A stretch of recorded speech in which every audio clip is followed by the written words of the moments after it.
ako karon sa from kuan guys, barangay Basaklantapan bagay na si Korea. Naaman karon sa Korea di ani. Bayot maglaag na mo sa Korea for na go. Ato sa Korea tay mga gwapo kay dire bayot, mga gwapo kay perfect kay mga Korea.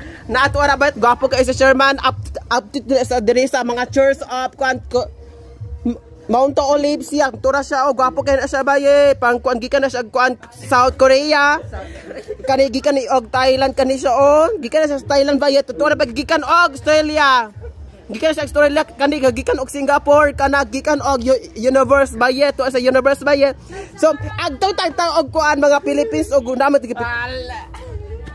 hoy, naaman di ani mga taga Philippines kapag hugas plato ang taga Philippines for go this one days naadri si kuya si ate so naaga si ani pinakagwapa bayit perfect kay sa mga kuan gikan na siya og kuan South Korea o Thailand ba na siya kani siya mo na among simbahan di ani guys mo among simbahan namo grabe ni katsara among simbahan mo na siya updated namo karon sa una no kuan lagin mo rin sa among kuan muna siya, gwapo kayo babayet. O diba, gwapo kayo muna mong simbahan namo guys. Mga perfect kayo mong simbahan, diba? Beautiful kayo mong simbahan. Pang decoration kid yan, o nas kayong decoration. O look at that here, aber look at that, mga decoration of the world. O diba, perfect kayo. So, I love you so much. Goodbye!